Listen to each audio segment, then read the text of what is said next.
Inicio, excelências, apontando os 3 tópicos que vou falar durante minha fala. Primeiro, nulidade da manipulação e impossibilidade de análise das provas colhidas durante a investigação. Segundo, nulidade pela violação do sistema acusatório e direito ao silêncio. E o terceiro, pela imperiosa absolvição do general Heleno. Inicio o primeiro ponto. Excelências, muito se fala sobre como foi feita a disponibilização dessas provas. Como que a Polícia Federal nos apresentou? A defesa fala muito, reclama muito sobre impossibilidade. Mas vamos mostrar. Um e-mail nos foi enviado com um link de um SharePoint da Polícia Federal. Ele é desta forma. Uma pasta tal qual no Windows Explorer. E dentro dessas pastas, excelências, nós temos os arquivos, escrito laudo, número alguma coisa. Mas, doutor, qual o tamanho desses arquivos? Não há problema, nós trazemos um exemplo. 128 GB de material compactado.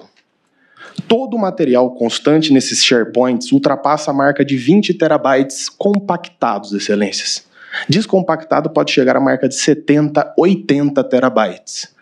Como, no curto espaço de tempo que esta defesa técnica teve, é possível de se analisar. E nesta sustentação oral irá se provar a necessidade de ter acesso à prova, não aos IPJs. E aqui, excelências, nós temos um fato curioso, que essa defesa técnica vem desde o primeiro momento martelando a necessidade de se ter acesso à suposta agenda que o Ministério Público traz. Olha a pasta que me surge 2 dias antes do interrogatório. OP Tempus Veritatis.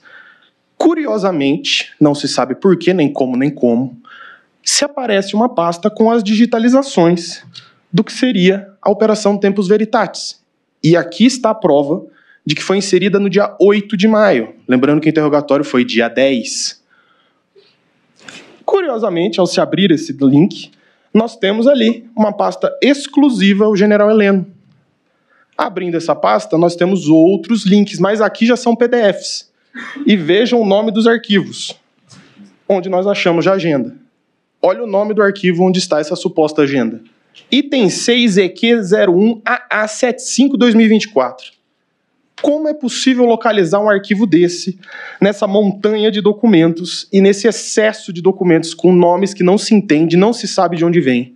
Com base nisso, essa defesa técnica na fase do 402 requereu nada mais que, desse modo, requer-se a Vossa Excelência, seja determinada a Polícia Federal que apresente material catalogado, ou minimamente com índice, que torne possível a análise desse material.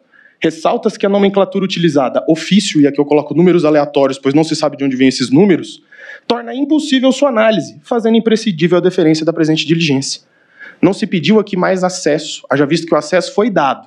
Curiosamente, pastas iam surgindo após. Mas o que se queria saber é o que tem nisso aqui? O que quer dizer esse número?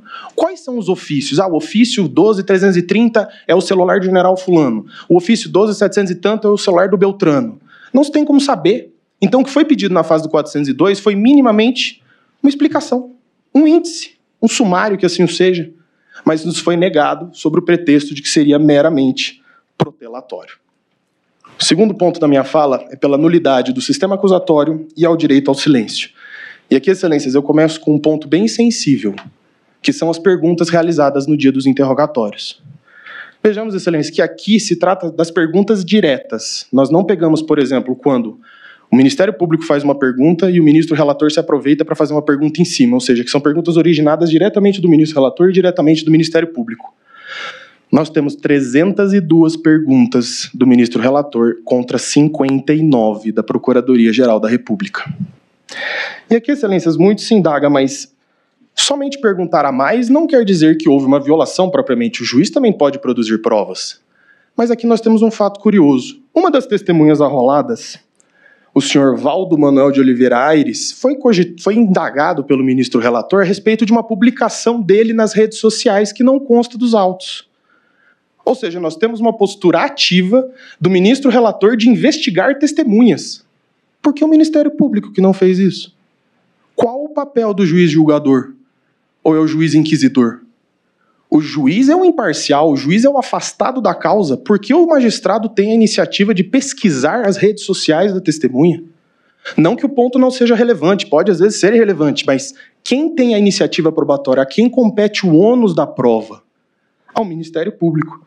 E aqui eu trago uma citação bem curiosa, em que fala que é de ferrajolha a lição de que no sistema acusatório, diante da rígida separação de papéis entre sujeitos processuais, que é seu ponto característico, não é possível que o juiz assuma a iniciativa da prova, do mesmo modo que o acusador não pode exercer a função de julgar. E aqui eu trago ainda uma outra lição do professor Auli Lopes Júnior, em que ele fala: é da essência do sistema acusatório a aglutinação de funções na mão do juiz. Não existe imparcialidade, pois uma mesma pessoa busca a prova e decide a partir da prova que ele mesmo produziu.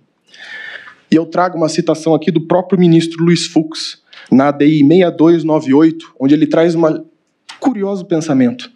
A legítima vedação à substituição da atuação probatória do órgão acusador significa que o juiz não pode, em hipótese alguma, tornar-se protagonista do processo. E com essa reflexão, excelências, eu venho para o último ponto dessa questão, que é a violação do artigo 5º da Constituição, inciso 43, em que diz o seguinte: o réu, quando do seu interrogatório, apontou o direito do uso parcial ao direito ao silêncio, no qual ele só iria responder às perguntas da sua defesa. Como vossas excelências sabem muito mais do que eu, a Constituição veda o uso do silêncio em prejuízo do réu. E eu indago a vossas excelências, qual a função da consignação das perguntas por parte do juiz instrutor? E aqui mais curioso, o Ministério Público não quis consignar perguntas. Quem quis consignar perguntas foi o juiz. Não houve nem iniciativa do parquê à consignação de perguntas, que seria até um pouco compreensível, ao meu ver.